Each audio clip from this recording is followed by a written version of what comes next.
자, 이번 시간은 건축법 진도를 준비하시면 됩니다. 국토교육법하고 도시개발법 그리고 도시 및 중앙경정비법까지 공통점이 전부 토지를 대상으로 하는 토지공법에 해당하는 법률이었고요. 오늘부터 강의를 진행하게 될 건축법 그리고 다음 주에 이제 주택법은 이제 건물이죠. 건축물을 대상으로 하는 공법에 해당하는 법률을 학습한다 그렇게 되는 거죠. 그래서 법의 성격이 좀 달라져요. 그래서 우리나라 국토교육 체계하고는 이제 관련성이 많이 없다 그렇게 보면 되고요. 자, 일단은 건축법은 오늘 그동안에 이제 그 1, 2월 과정 또 3, 4월 과정을 통해서 많이 설명드렸거나 또 보편적인 영역보다는 보편적인 영역은 간단하게 이제 체크해드리고 쉬운 부분은 좀 특별하게 좀 중요하지만 이렇게 보편적인 영역이 아니어서 좀 소홀히 했던 영역을 중심으로 해서 그렇게 강의를 준비하겠습니다. 자, 334페이지 용어정의. 자, 지하층이라든지 주요구조부 그리고 고층 건축물 등은 꼭 암기를 하셔야 되고요. 간간히 출제가 되는 영역이다는 정도로 체크해 드립니다.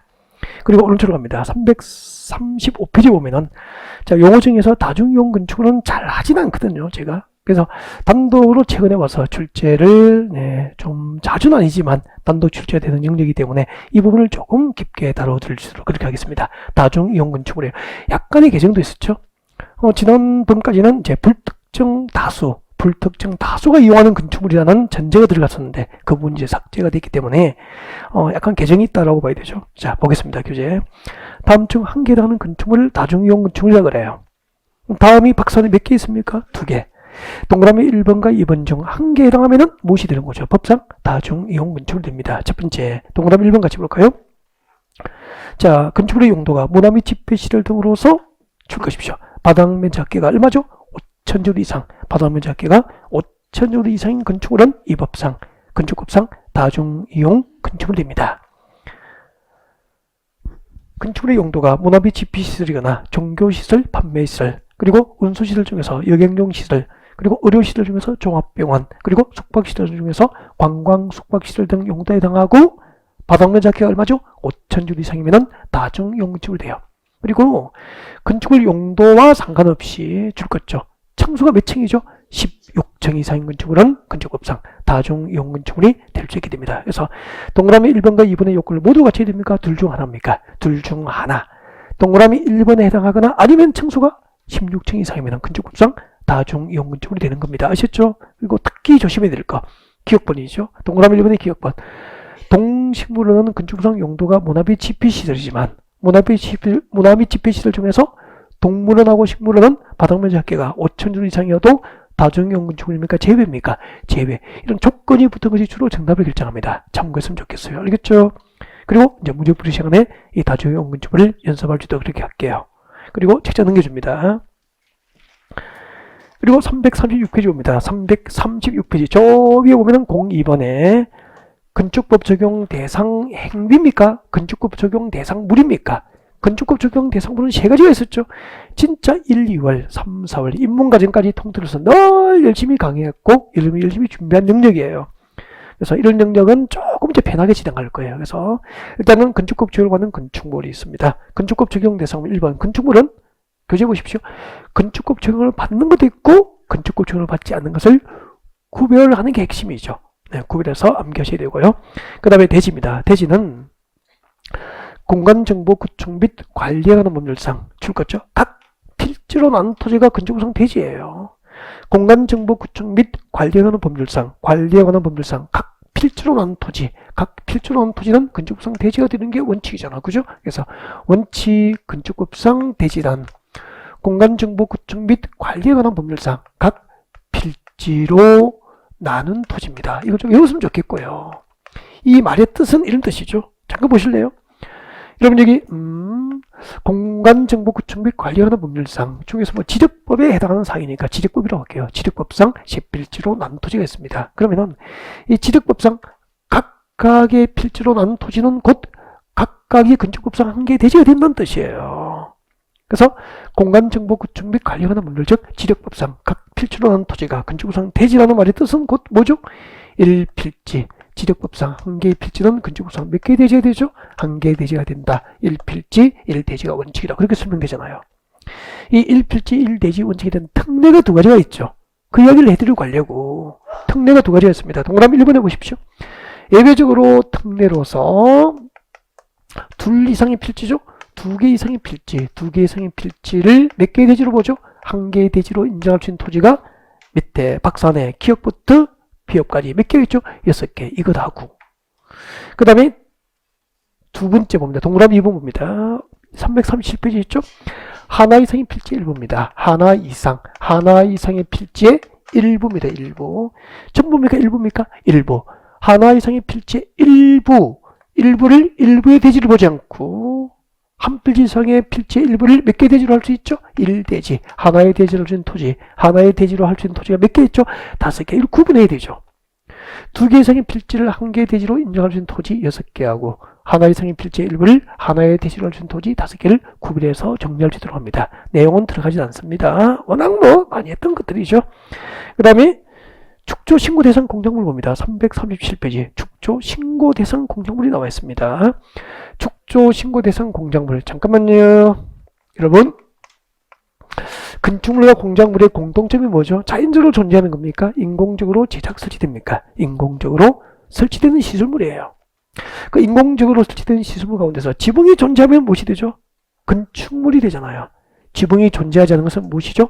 공작물이 되는데 이 공작물은 전부가 건축법칙을 받는 것이 아니고요. 네, 딱 하나만 이야기할 거예요. 1번 보세요. 1번 높이 몇 미터라고 되어 있습니까? 6m. 높이 6m를 넘는 굴뚝이라고 되어 있잖아. 그럼 굴뚝은 지붕이 없으니까 공작물인데 건축법을 적용받기 위해서 몇 미터 넘어야 되죠? 6m를 넘는 굴뚝만 건축법 적용 대상이 되는 거죠. 그러면 6m를 넘는 굴뚝을 축조할 때는 건축법 적용을 받기 때문에 이미 축조입니까? 축조를 신고해야 됩니까? 축조를 신고해야 되죠. 그래서 축조 신고 대상이 되는 거죠. 그래서 지금 거기에 나와 있는 것이 축조 신고 대상 공작물 범위가 되는 거죠. 그렇게 해서 암기를 하셔야 됩니다. 아셨죠? 네. 축조 신고 대상 공작물 범위 그렇게 해서 외우십시오. 예를 들면 2번에 장식탑 기념탑 기념탑은 몇 미터? 6m를 넘는 것만 축조 신고 대상이 되는 거죠. 이렇게 해서 쭉 암기를 하셔야 되고 특히 이제 여기서 좀 강조드리고 싶은 것이 11번이죠. 338페이지 11번은 신설된 거잖아요. 최근에 그 태양광 발전소가 많이 유행을 하고 있잖아요. 그래서 그 태양 에너지를 이용한 발전 설비실 거고 태양 에너지를 이용한 발전 설비는 높이 몇 미터? 6m, 높이 5m. 5m를 넘으면 축조 신고 대상이 됩니다. 이런 것들을 정리해 둘 것. 지금까지 건축법 적용 대상물 몇 가지가 있었죠? 건축물, 대지, 공작물을 어떻게 학습해야 될지 학습 방향을 여러분에게 살짝 체크해 드리는 거죠. 그 다음에 이제 03번 봅니다. 건축법 적용 대상 행위는 크게 세 가지가 있잖아요. 첫 번째 무슨 행위가 있죠? 건축 행위가 있습니다. 건축법 적용을 받는 행위 세 가지 무슨 행위가 있죠? 건축 행위. 또 2번이 뭐죠? 대수선 행위가 있죠. 대수선 행위가 있습니다. 그리고 뭐가 있죠? 용도 변경. 이렇게 목차를 먼저 정리하셔야 됩니다. 건축법 적용 대상이 건축 행위, 대수선 행위, 용도 변경 행위. 건축에는 몇 가지가 있죠? 5가지 행위가 있습니다. 건축법상 건축 행위는 5개가 있죠. 무엇이 있죠? 신축, 정축, 개축, 재축, 이전. 이런 용어 정의만 늘 하고 있으면 시험을 못 쳐요. 그래서 안 해요, 이제. 이거는 입문 과정부터 계속 그런 것을 설명하거든. 늘 이거면서는 시험 못 친다고. 다른 걸 또 해야 될 게 있어. 그래서 이런 것을 여러분에 맡기고 이제 복습하라는 거죠. 그러면은 물어볼게요. 건축법상 건축 행위는 5개인데 그 5가지 행위를 하려면 건축법 적용을 받기 때문에 건축주와 이비를 할 수 있습니까? 건축법이 정하는 절차에 따라서 해야 됩니까? 절차. 건축법상 건축 절차는 원칙이 뭐죠? 허가죠. 그래서 건축법상 건축은 허가를 받고 하는 거죠. 건축 허가로 가잖아. 건축 허가. 건축은 승인 받습니까? 허가 받습니까? 허가 받고 건축 행위를 하라는 거지. 모든 건축을 허가받지는 않죠. 특례로서 일부 건축은 신고로 건축할 수 있게 됩니다. 잠시 뒤에 건축 신고 대상 등을 다음 주에 하겠네. 진도가. 그 다음에 건축물을 대수선합니다. 크게 수선한 거죠. 어느 정도 수선해야 크게 수선한 것이지 대수선은 객관적이 되니까 9개가 규정되어 있습니다. 다음 1번부터 9번 중 한 개에 해당하면 무슨 행위입니까? 대수선 행위니까 건축법 적용을 받게 돼요. 그러면 대수선 행위도 건축법이 규정한 9가지 대수선 행위도 임의로 할 수 있습니까? 건축법이 정하는 절차에 따라야 됩니까? 절차. 건축은 허가받고 대수는 절차가 어떻게 되죠? 허가입니다. 건축 또는 대수는 허가를 받고 하는 게 원칙입니다. 근데 모두 대수는 허가받지는 않죠. 특례로서 일부 대수는 행위는 신고로 강하게 됩니다. 이것도 다음 주에 보게 되겠네요. 그 다음에 용도 변경. 자, 건축물을 사용 승인받은 용도 외의 용도를 변경하면 이제 건축법 지원을 받게 되는데, 자, 그때 건축법상 건축물의 용도 변경 행위를 할 때는 몇 가지 방법으로 용도 변경을 할 수 있죠? 세 가지.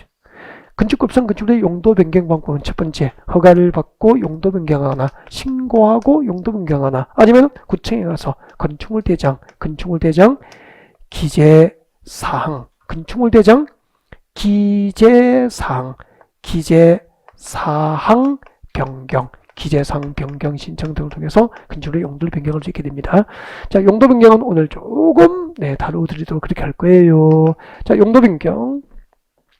여러분 교재 340페이지예요. 340페이지를 펼쳐놓고 이제 교재를 간간히 보면서 설명을 들으면서 교재 편집 순서 그대로 설명해 오신다고. 그래서 용도 변경 펼쳐놓고 일단은 용도 변경 제목부터 적어놓고 저쪽에서 설명을 좀 하겠습니다. 봐주시죠. 건축행위, 대수행위, 용도 변경 가운데서 거의 매년 빠짐없이 출제되는 영역이 어디죠? 용도 변경은 거의 빠짐없이 출제됩니다. 그래서 많이 했지만 용도 변경은 특별히 좀 다루고 갈 거예요. 건축물의 용도 변경이죠. 자, 사용 승인받은 건축주가 사용 승인받은 용도 외의 용도로 건축물의 용도를 변경할 때는 건축법 지원을 받게 돼요. 예를 들면은 지금 우리 학원은 건축법상 용도가 뭐죠? 교육 연구시설입니다. 근데 우리 대표님이 이제 돈을 많이 버시고 옆에 빌딩을 사서 학원이 이전하게 된 거예요. 그러면은 우리가 쓰는 이 6층이 임대가 나오겠죠. 제가 임차를 했습니다. 임차를 해서 저는 학원을 하는 것이 아니고 제가 좋아하는 나이트클럽을 하기로 했어요. 그러면 교육연구소에서 나이트클럽을 건축물의 용도를 변경하면 임의로 변경합니까? 건축법 지원을 받게 됩니까? 건축법 지원을 받기 때문에 건축법에 정하는 절차에 따라서 용도 변경을 해야 됩니다. 세 가지 방법이 있었죠. 허가를 받고 할 수도 있고요. 신고하고 할 수도 있고요. 그리고 건축물 대장, 기재사항, 건축물 대장, 기재사항 변경, 기재사항 변경 신청을 통해서 용도 변경을 할 수 있게 되고 그렇게 되는 거죠. 그렇구나. 자, 그러면 이제 세 가지 방법이 있는데 이제 그 원리를 설명드립니다. 여러분 땅의 종류는 국토교육에서 배웠습니다. 땅은 용도별로 종류가 몇 가지로 구분됩니까? 모두 땅의 종류는 용도별로 21개의 용도지역으로 토지의 기능과 특성에 따라서 용도별로 토지의 종류가 나누어집니다. 그래서 땅의 종류는 용도별로 21개고요. 우리 건축물은 용도별로 종류를 구분하면 용도 분류라고 그래요. 건축물의 이용 목적과 구조, 형태가 비슷한 것들이 묶어서 용도별로 종류를 나눕니다. 이를 용도 분류라고 합니다. 몇 가지로 분류되고 있죠? 교재 보십시오. 몇 개가 있죠? 29개. 단독주택 용도부터 시작합니다. 단독주택, 공동주택, 1종 근린 생활시설, 2종 근린 생활시설, 문화 및 집회시설, 판매시설, 영업시설, 숙박시설 이렇게 쭉 나가서 제일 마지막에 29번이 뭐죠? 야영장시설 용도까지. 건축물의 용도별 종류는 몇 가지? 29가지로 구분돼요. 그 29가지 용도 분류된 것을 위험한 정도와 같은 용도끼리 구분합니다. 위험 정도, 위험도죠. 자, 29개 분류된 용도를 위험한 정도가 비슷한 용도끼리 묶어줍니다. 무엇이라고 하죠? 시설군이 되는 거죠. 시설군. 위험 정도가 같은 것끼리 묶으면 시설군이 됩니다. 해서 위험 정도와 같은 것끼리 묶어서 시설군을 분류하게 되는데 시설군 분류는 몇 가지가 있습니까? 9개로 시설군이 분류됩니다. 그 9가지 시설군 분류된 것을 저희들은 이렇게 외웠죠. 자, 1번.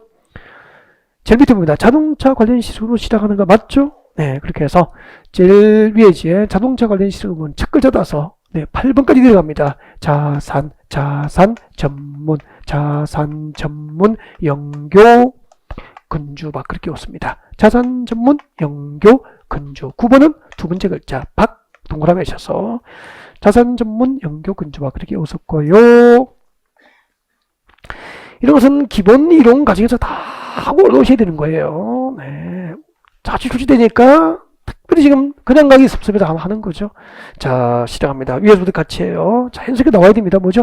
자동차, 산업 등, 전기통신, 문화집회, 영업 등, 교육, 복지, 그리고 걸린 생활, 주거 업무, 그리고 그 밖의 시설군 이렇게 분류되는데 조금 전에 이렇게 9가지 시설군을 분류하는 기준, 시설군을 분류한 기준이 뭐죠? 위험한 정도라고 했잖아. 그러면 보십시오. 9개 시설군 분류해서 상위군으로 분류됩니다. 점점점점 위험, 아주 위험, 고위험, 위험도가 높은 시설군이에요. 시설군 분류가 하위 시설군으로 내려갑니다. 시설군이 하위군으로 분류될수록 저위험, 덜 위험한 용도에 해당한다는 거죠. 그리고 시설군이 같으면 무슨 뜻이죠? 위험한 정도와 같다는 뜻입니다. 그럼 저 위에 두 번째 산업등 시설군 봐주세요. 산업등 시설군 교재에서 보고 계십니까? 산업등 시설군에 자 이런 것이 있습니다. 공장, 창고, 운수시설, 위험물 저장 처리시설 이렇게 쭉 나갈 거예요. 그러면 여보세요? 공장, 창고, 운수시설은 같은 산업시설군이니까 네, 이것은 위험한 정도와 같은 용도에 해당하는 거죠. 그 다음에 대체로 9개 시설군 분류해서 두 번째로 높은 시설군이니까 상당히 위험한 용도에 해당해요. 그리고 영업 내려오십시오. 영업시설군에 보면은 운동시설이 있습니다. 맞습니까? 네, 운동시설, 숙박시설, 호텔, 그리고 백화점, 판매시설 등이 여기에 해당된다고. 그러면은 운동시설, 숙박시설, 판매시설, 시설군이 뭐죠? 영업시설군과 같은 시설군이니까 위험한 정도와 같은 글이 묶어둔 거예요. 그러면은 잠깐만 이제 공장, 창고, 운수시설이 운동시설, 숙박시설보다 상위군이죠. 시설군 분류가 위쪽에 있잖아요. 덜 위험합니까? 더 위험합니까? 더 위험한 거지. 그러면은 보십시오. 숙박시설 하다가 호텔 하다가 창고를 합니다. 그러면 위험한 용도가 되잖아. 위험한 용도로 변경하면 사람이 다치거나 희생될 확률이 높아지죠. 그래서 함부로 용도 변경할 수 없도록 9개 시설군 분류해서 상위군으로 변경합니다. 용도 변경을 뭐하죠? 허가받는 거죠. 반대로 공장하다가 운동시설로 바꾸면 덜 위험해지겠죠? 그래서 용도 변경을 쉽게 하위군으로 변경할 때 뭐하죠? 신고하면 용도 변경이 가능하죠. 9개 시설군 분류해서 상위군으로 변경하면 용도 변경 절차는 허가. 9가지 시설군 분류해서 하위군으로 변경하면 신고. 그렇게 됩니다. 그리고 여보세요. 현재 건축물의 용도. 여러분이 지금 네, 공장을 하고 계시고요. 공장. 여러분이 공장하고 계십니다. 지금 현재 용도는 공장이에요. 현재. 공장 돌리고 있다고. 네. 그래서 인건비도 오르고 자재비도 오르고 경기가 좋지 않으니까 공장이 시원찮은 거예요. 그래서 공장을 폐업하고 그 건물을 네, 물류 창고로 임대하는 게 나을 것 같다. 그래서 창고로 용도 변경하고자 합니다. 여러분은 창고로 용도 변경할 거예요. 그러면은 공장과 창고는 시설군이 같은 산업시설군이잖아. 법에서는 위험 정도가 같은 거잖아.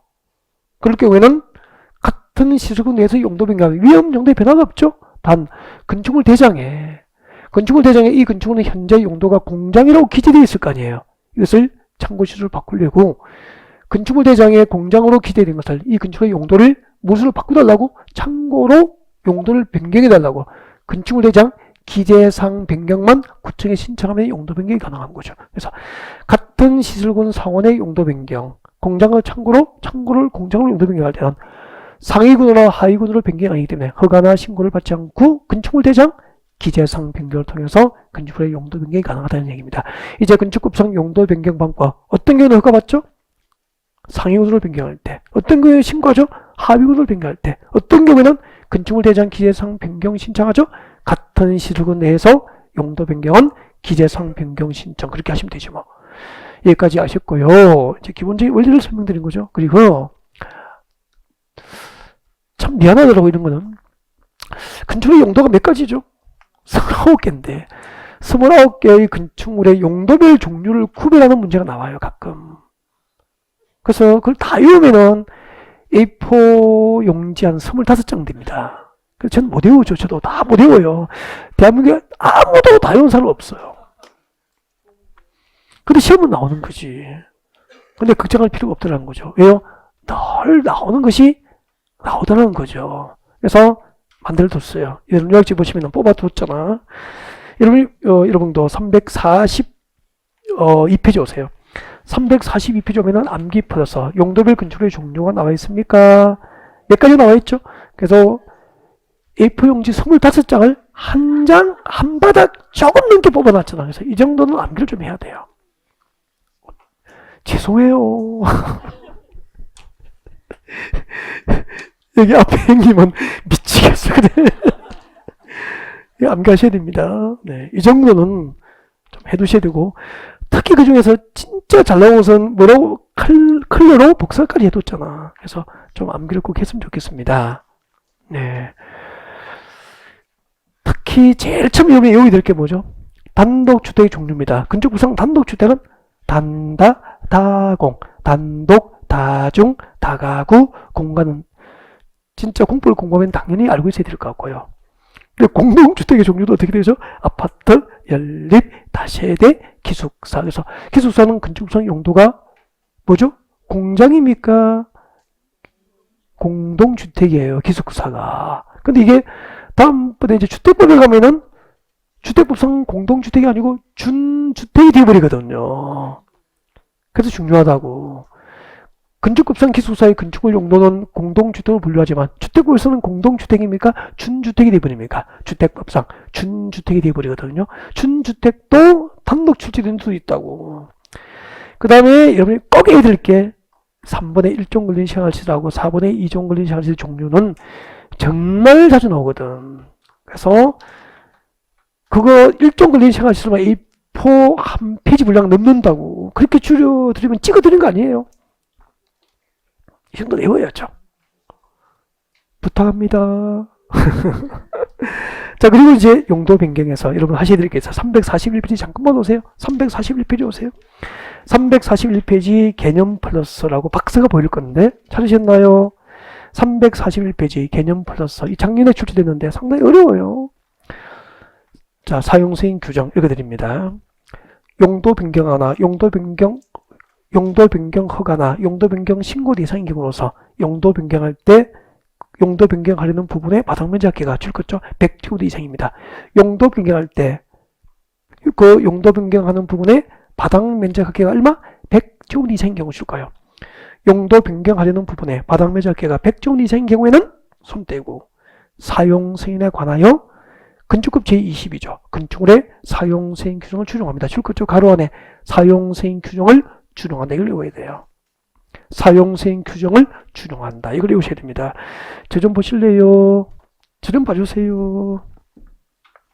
우리 학원의 용도가 뭐라고요? 교육연구시설입니까? 교육연구시설로 건축물 대장에 9층에 가면 기재되어 있다고.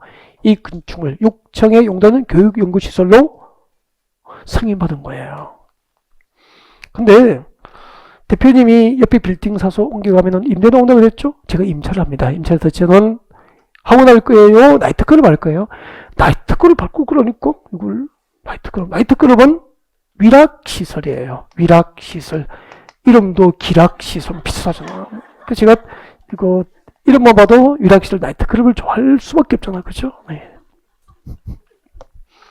그럼 이런 상식적으로 학원이 위험해요? 나이트클럽이 위험해요? 나이트클럽 위험하죠. 나이트클럽은 맨정신에 가요. 보통 한잔 하세요? 한잔 하잖아. 가만히 하겠습니까? 춤춰야 됩니까? 춤추죠.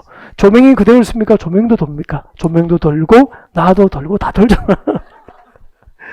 화재가 발생하는 경고등이 울어도 대피 통로 찾기도 힘들잖아. 돌고 있는데. 그래서 교육연구시설, 위락시설 변경하면은 교육연구시설은 어디에 해당될까요? 여기 교육복지에 해당된다고. 교육복지시설군이라고. 근데 나이트클럽은 위락시설이거든요. 위락시설은 문화 및 집회시설이에요.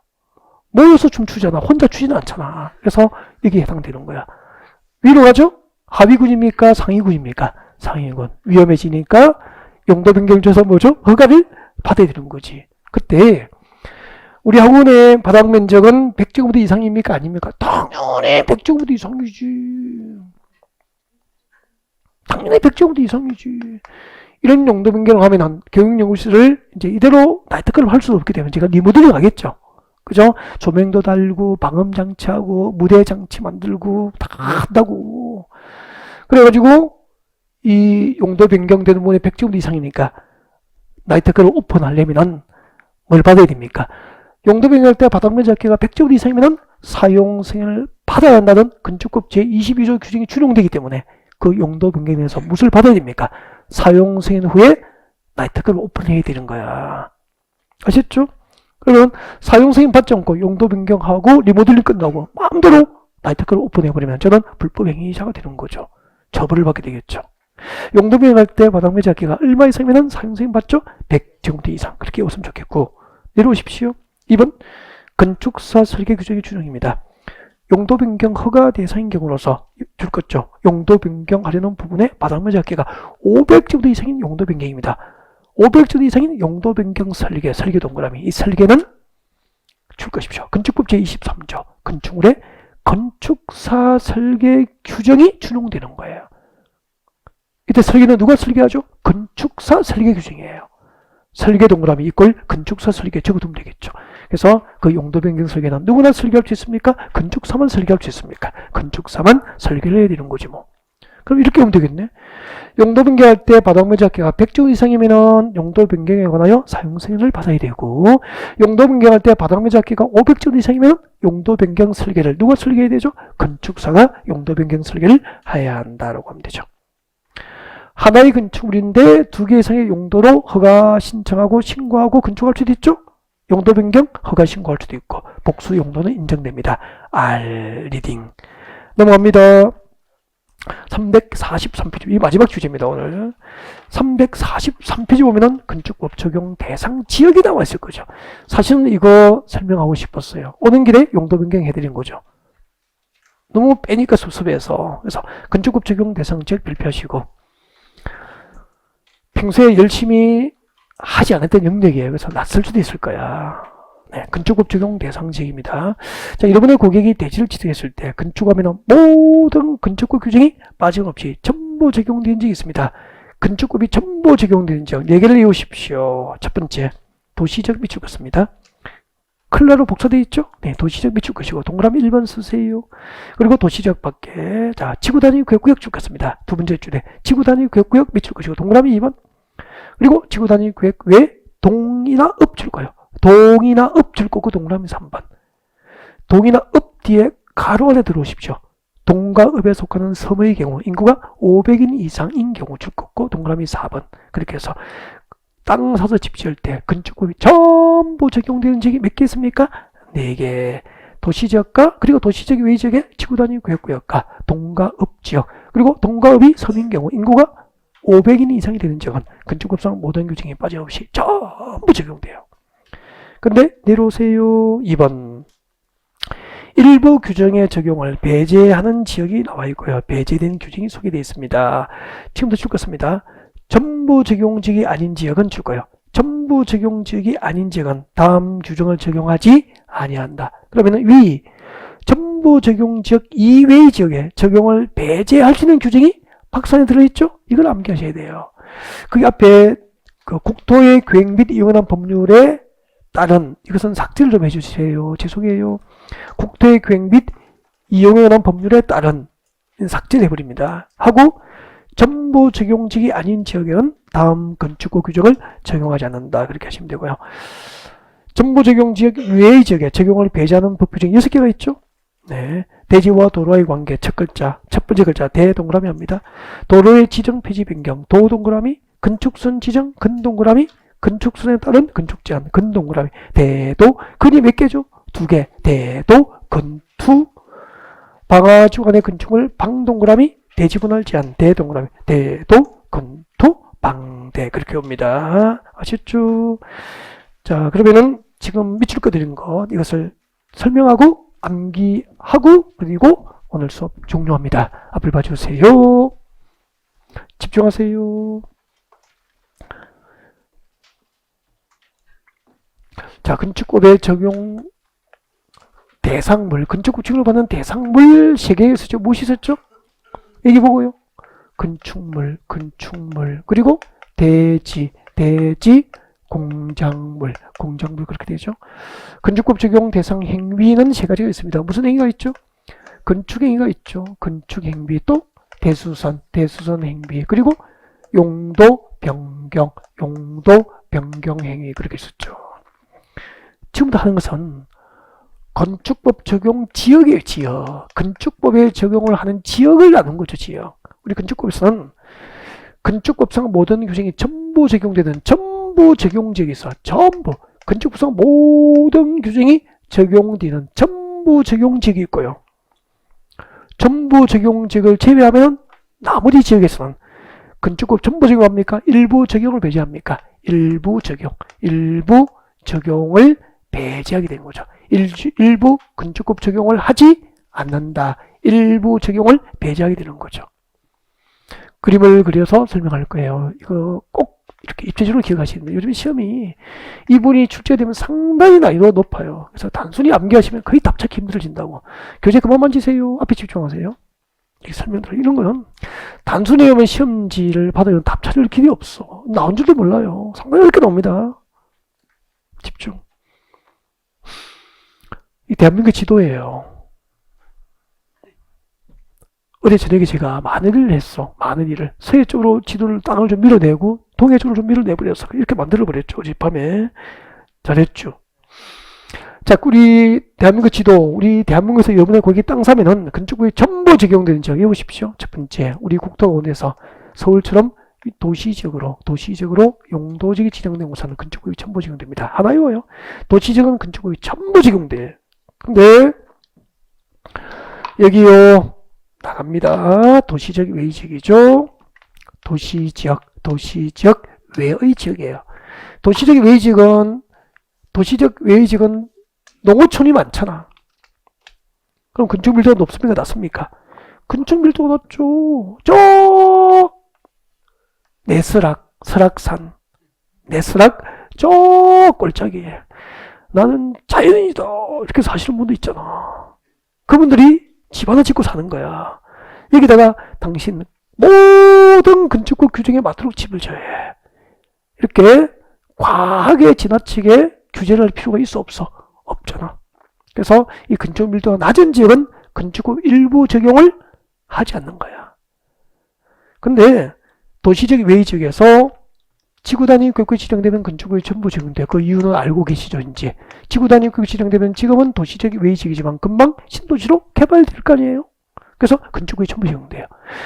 도시적이거나 도시적 밖에 지구 단위 구역이 지정됐거나 도시적은 아니지만 용도적이 도시적이 아니지만 동가읍 지역은 건축 밀도가 높기 때문에 건축법이 전부 적용됩니다. 저기 강원도 횡성군도 산촌이 많잖아. 농촌도 많고 산촌도 많지만 횡성읍에 가면은 건축밀도가 높잖아. 그래서 건축법이 전부 적용되는 거죠. 예를 들면은. 그리고 만약에 동가읍이 섬이라면은 홍도라면은 섬이잖아요. 섬은 인구 얼마? 500인 이상. 동가읍지기 섬인 경우 인구 500인 이상이 되는 지역만 건축법이 전부 적용되는 거죠. 그럼 다 외우구나. 우리 국토에서 건축법상 모든 규정에 적용되는 지역, 도시지역 밖에 지구 단위급이 지정되거나 동가읍 지역이거나 동가읍이 섬인 경우 인구 500인 이상이 되면 건축법상 모든 규정이 전부 적용돼. 그러면은 여기요. 이 전부 적용 지역이 아닌 지역입니다. 전부 적용 지역이 아닌 지역은 건축 밀도가 낮기 때문에 건축법이 전부 적용됩니까? 일부 적용을 배제합니까? 일부 건축법 적용이 배제됩니다. 그때 배제되는 규정 6개를 외워야 된다고. 아까 천물이 걸쳐 동그라미에서 외웠잖아요. 어떻게 외웠죠? 대도 근이 두 개니까 근투잖아요. 대도, 근투, 방대 그렇게 온 거죠. 대도, 근투, 방대 이렇게 오시고 진짜 연습하시는 지금 하세요. 지금 연습합니다.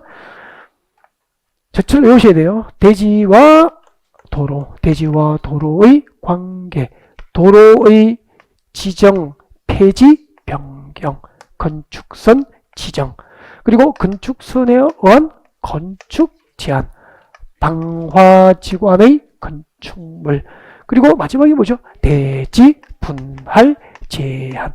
지금 여기 소개된 건축법 규정이 있죠. 이 규정은 다음 주에 다 배우게 돼요. 다음 주에 대지와 도로의 관계, 도로의 지정, 폐지, 변경 등을 배우게 된다고. 그러면 여기서 이제 문제가 어떻게 나올까? 이렇게 나오죠. 대도, 근투, 방대. 이것만 외우면은 답 못 찾아요. 그리고 건축법 적용 대상 지역만 단순히 도시지역, 그리고 지구단위구역구역, 동가읍지역, 동가읍이 섬인 경우 인구 500인 이상이 되는지 이렇게 쪽지에 적어서 답 못 찾습니다. 요즘에는 어떻게 나오냐면은 교재 보면 안 되는데 쓰거나 교재를 보지 마세요. 교재에 있는 내용 그대로인데 뭐 설명을 듣고 이해를 하셔야 됩니다. 혼자 이해 못하고 외우면 답 못 찾는데 이게 집중하세요. 자, 설명할게요. 여기 보고 대답하십시오. 이제 여기 보고 대답하세요. 시험 문제 어떻게 시험 문제 나왔는지 이거 보고도 대답을 못하면은 다음에 하면 돼요. 아직 많이 남았으니까 보십시오. 잘 들으셔야 돼요. 자, 건축법상 도시지역과 도시적 외지역에서 지구단위 구역구역과 동가읍에 해당하지 않는 지역은 건축법상 대지와 도로와의 관계 규정을 적용하지 않는다. 옳겠습니까? 잘 못 들으셨어요? 다시 할게, 다시. 건축법상 도시지역이거나 그리고 도시적 외지역에서 지구단위 구역구역과 동가읍에 해당하지 않는 지역, 도시지역과 도시지역 밖의 지구단위 구역구역과 동가읍에 해당하지 않는 지역은 전부 적용 지역입니까? 일부 적용이 배제되는 지역입니까? 일부 적용이 배제되는 지역이잖아. 도시지역이거나 도시지역 밖의 지구단위 구역구역과 동가읍에 해당하지 아니하는 지역, 도시지역에 해당하지 않고 도시지역 밖에서도 지구단위 구역구역과 동가읍에 해당하지 않는 지역은 건축법상 대지와 도로와의 관계 규정을 적용하지 않는다. 옳겠습니까? 오, 그렇게 문제가 나온 거야. 다시 할게. 도시지역에 해당하지 않고 도시지역 밖의 지구단위 구역구역과 동가읍에 해당하지 않는 지역은 용도직별 용적률 규정을 적용하지 않는다. 옳겠습니까? X. 용적률은 적용을 배제하는 규정에 이게 들어가 있어? 안 들어가 있어? 안 들어가 있죠. 그러니까 도시지역 밖의 지구단위 구역과 동가읍이 아닌 지역에 집을 지을 때도 용도직에서 용적률과 금필 제한은 적용을 받게 되잖아. 맞죠? 이런 식으로 그 용적률을 적용하지 않는다고 그게 정답을 결정했었어. 그러니까 지금은 여러분처럼 건축구역 전부 적용된 지역, 도시지역 밖의 지구단위 구역구역, 동가읍지역, 섬은 인구 500인 이상인 경우 이것만 딱 달랑 외우시거나 전부 적용지가 아닌 지역에 적용이 배제되는 법 이것만 달랑 외워서 답 찾는 게 아니고요. 이것을 하나의 제도로 읽어낼 수 있어야 맞추는 문제예요. 5년 전에 이렇게 나왔는데요. 그러니까 설명드리려고 하는 거죠. 교재를 다 외워도 이렇게 제도를 넓게 보지 않으면 답을 못 찾죠. 대도, 건투, 방대 이것만 달랑 외워서 한 문제를 찾는 게 아니다 이 얘기죠. 요즘엔 그렇게 안 나오니까. 자, 여기까지가 건축법 진도고요. 다음 주에는 건축법 제2죠. 건축물의 건축부터 본격적으로 이제 건축법 진도를 준비하게 되겠죠. 수고하셨습니다.